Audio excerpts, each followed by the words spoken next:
going to show you the basics of oil painting. First and foremost, you want to start out with always wear old clothes. I know that it's nothing spectacular, and honestly, when you're painting, it really isn't. So you need to wear something old because oil paint does not come out of clothes very well, and I know that from experience. So anyways, today I'm going to start out with showing you some of the tools that you would use. I'll start out with the paintbrushes. The first thing you'll notice about these, they have really, really long handles, and the bristles are much harder than, say, a watercolor paintbrush or other types of paintbrushes that the usual person is familiar with.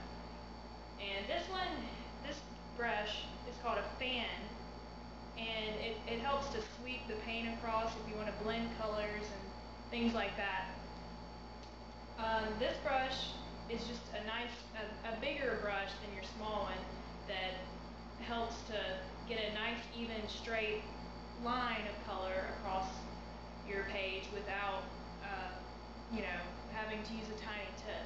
And then this one is for the smaller details, so you can get up close and actually, know how to do that. And lastly, this brush is for the very, very fine details. It's very small, and this brush can be used for acrylic paints also. And when you go to your paint store, you can find paints like that can be used for multiple purposes, but for the most part, you should get specific brushes for your type of painting, whether it be watercolor, acrylic, or oil painting, because they do better. They're specific for that particular paint. So next, I want to show you the palette knife. You don't use this usually in watercolor.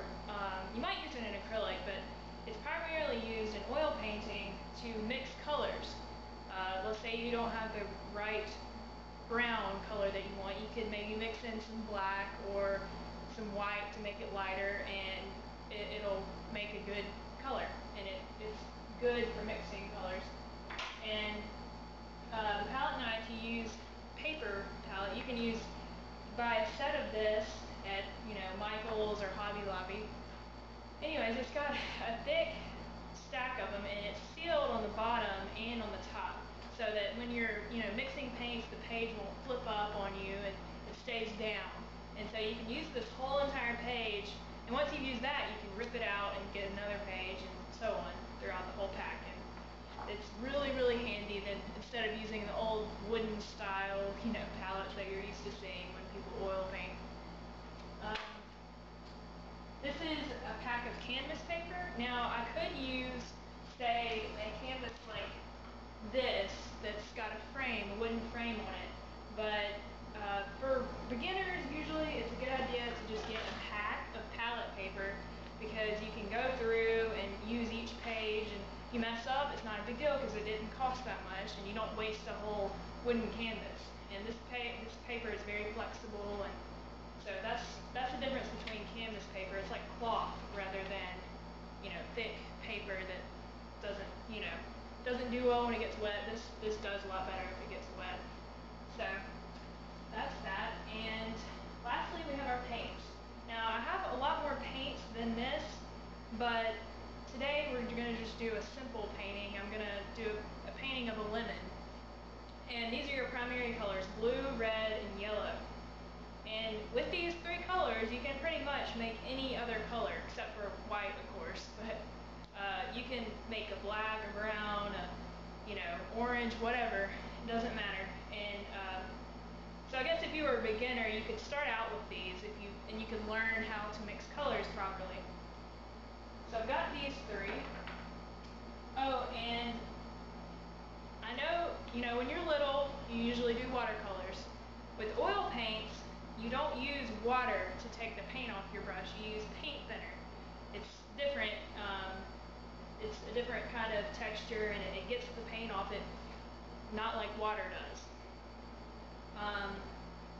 And this stuff, you can get this also at Michael's or Hobby Lobby. And it's good to get the odorless kind, because the kind with the smell, it can get to you after a while. So this kind is good to get. So this is like your water your version of water if you were painting with watercolors. And lastly, we have the linseed oil. Now this kind of acts as a lubricant for the paint. It keeps the paint smooth and nice, and it actually speeds up the drying process. Oil paints take a long time to dry. They take anywhere from a few days to a few weeks to dry. And linseed oil speeds up that process, and it actually leaves a gloss to the painting. When it finally dries, instead of a matte finish, it kind of leaves a glossy finish. And it has an interesting smell. You kind of get used to it if you've been painting for a while. But it's good to mix that in with your palette knife with your colors on the palette. So that's all your tools you're going to need today. And now I'm going to show you some basics on painting.